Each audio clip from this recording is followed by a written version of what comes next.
since I started watching the show Invincible, I became hooked. My partner and I got so much more out of the show than we actually expected to. It was filled with adventure, fantastic character building, impressive character interaction, realistic dialogue, and some gruesome jaw-dropping events. Please, I beg you, if you have not seen the show, turn away from here, unpark your booty cheeks, and flap them off to somewhere safe from spoilers because this video is going to be loaded with them.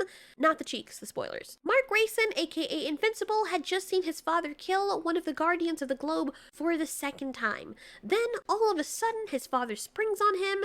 The real purpose, he had been there. Despite everything that we saw in this episode, I think Omni Man really does love his child. I think he's just so convicted with how he was indoctrinated, but out of fear that he'll lose his son, he's trying to beat the complacency out of him, or what he sees as complacency. Meanwhile, I can understand how Mark is just so confused, and he does what he thinks is the appropriate response, which is to stand up to his father. The gruesomeness in which Omni Man shows Mark how much weaker humanity is compared to their kind had my partner cracking up. Not because he's a cynical, psychotic being, well, sort of, but because he respects Amazon for allowing a show like this to really push the envelope with how realistic things would look if a very fast train was moving towards an immovable object like Invincible and his father. How human flesh going really fast would look colliding into Man of Steel. Mark gets his face planted into hundreds of guts, and I can just imagine the psychological torture from start to finish, how they display what Mark was feeling while he was looking at his father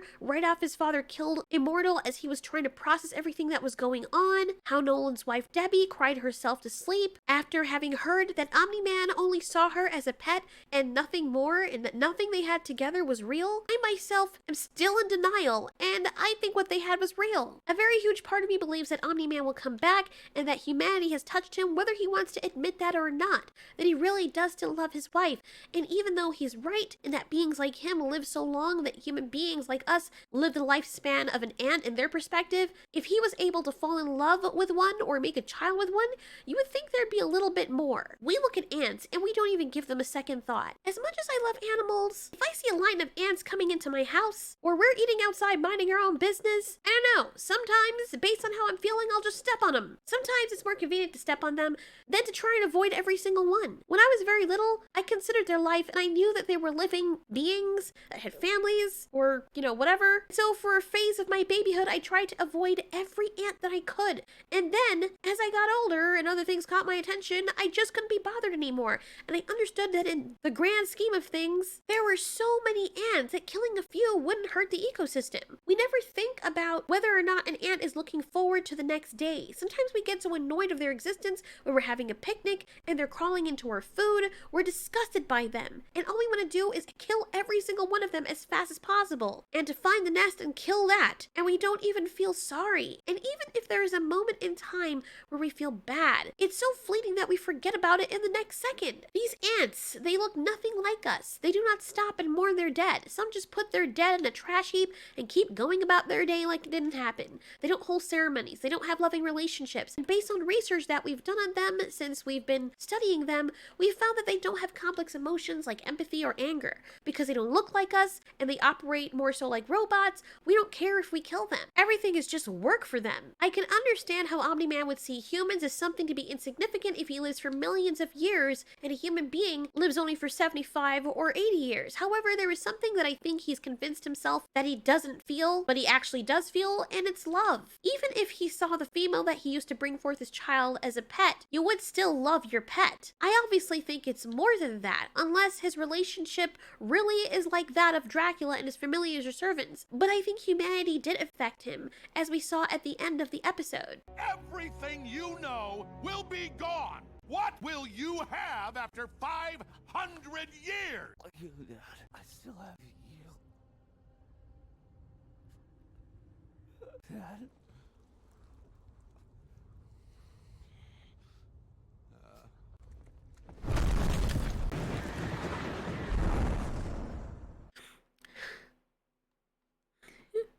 The difference between between the analogy and that of human beings and Omni Man and Invincible is that human beings look like his race of people.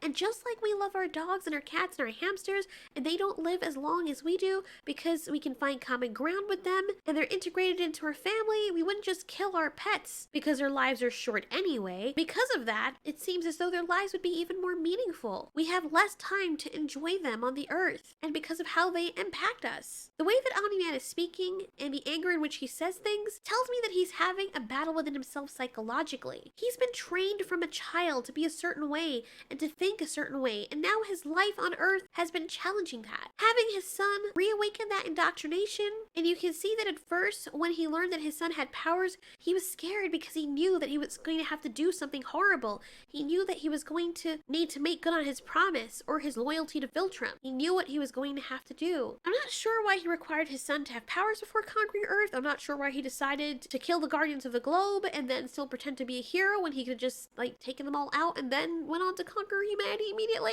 Maybe he was holding off because he really didn't want to have to do this. After all, we have to remember that he answers to thousands and possibly millions of other people like him that are much stronger and more experienced. The strongest of the strong. I'm pretty sure that the only thing that we would see Omni Man afraid of are his own people. Otherwise, why would he keep on echoing that he had no choice? It's interesting to see him speak this way because there are people on Earth that speak the same way when they're indoctrinated by things. Whether it be radical beliefs or religions or stances, there's a point in time where certain people that are far gone in their indoctrination and brainwashing will not even listen to reason and will just get defensive and angry and emotionally unstable when you challenge their belief or don't immediately conform to their way of thinking. If a lot of these psychologically unstable individuals have the chance without fear of punishment, they would kill you just out of spite because you chose not to agree with them. However, like I said, I do think there's still a lot of humanity left in Nolan. As much as he tried to have that not happen, he was in fact infected with some humanity. And it probably was born when he started bonding with his son. I felt the love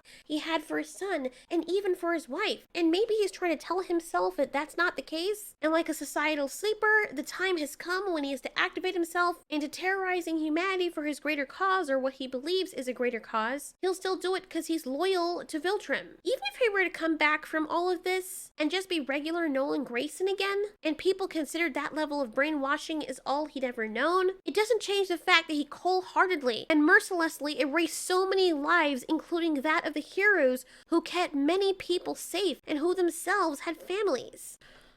Whew, God, it was a difficult episode. And when Mark told his dad, after his dad asked what would he have after all of this, after the whole earth faded away, and Mark told his dad that he would still have him, he would still have his father, you could see the struggle in Nolan to not give in to the love that he felt for his son. He's not just a raging, cold-hearted machine. Not anymore, and I think that's why he flew away, because he did not want to shed a tear on this planet. And you could see that look right there as he's flying away. You could see that the tears are coming out of his eyes, and there's like a droplet of those tears floating into space as he flew away. Like, just seeing him cry as he's leaving Earth's atmosphere, that really got me. That was so painful. Especially when you consider that he probably doesn't want to be doing this, but that's how he was raised. That's all he's ever known. It's like raising a freaking wolf and then irresponsibly expecting that you could just treat it like a dog. It almost seems like Nolan doesn't want to do this. Man, this episode messed me up.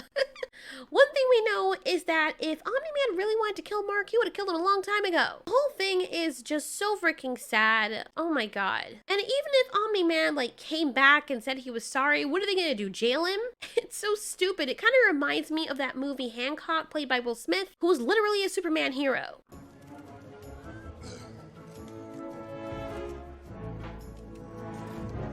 I apologize to the people of Los Angeles. My behavior has been improper and I accept It's an interesting concept of the kryptonite in that movie, but he was basically an anti-hero and he agreed to go to jail and stay there. But the truth is that nobody could hold him.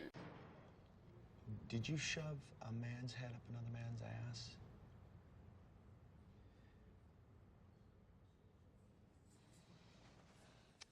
And when the ball went over the wall of the prison and he jumped over to get it, everybody was worried because they thought he was going to fly away. They thought he wasn't going to hold to his agreement, and he very well could have just been like, you know what? Changed my mind. You could tell how scared the humans were just because they thought he wasn't going to stay in prison, and there wouldn't have been a damn thing that they would have been able to do. No amount of nuclear weapons or artillery would kill him, and they knew that. So they were just hoping that he would hold himself accountable, which is absolutely batshit crazy. Fantastic movie. Well, fantastic first half of a movie. As soon as Hancock decided to go back in the walls of the prison, everybody relaxed. That's what I think of when I think about Omni Man. They can decide to bar him from ever coming back to the planet.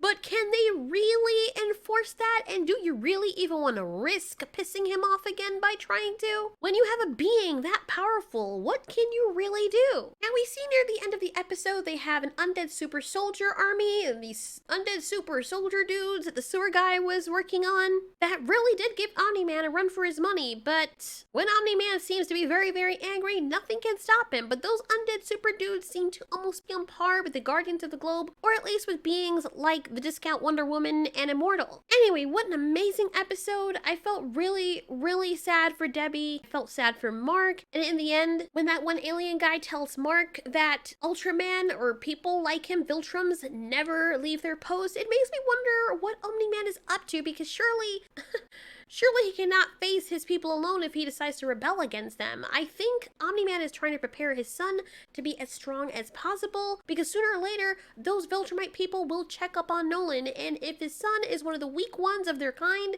being that they killed their own that were the weaklings, Mark will die too. Damn, there are so many things I want to talk about, like that chemical that Cecil put in the tap water so people can see certain things, and so it looks like the freaking Matrix when he's talking to Mark in a room where he should be able to see things. Ugh, that dumb girl Amber coming back. But at this point she has to, because you know, why wouldn't you care unless you're a heartless human being? And the new Guardians of the Globe coming out there to help people and what this means for them, because, you know, they are now Earth's protectors aside from Mark. Anyway, so much to talk about, and apparently this has been renewed. Of course it has. Why would it not be? I just can't get that imagery out of my head of Omni Man landing right after his son just saved a fighter pilot, and the fighter pilot thanking him for saving him, only for Omni Man to then crush the guy's brains all over his son. Dude, not to mention all the kids, those poor children and their families that were killed in an incident in Chicago, and also to reiterate Mark's body being used as a weapon by Omni Man to make sushi out of all the people on the train.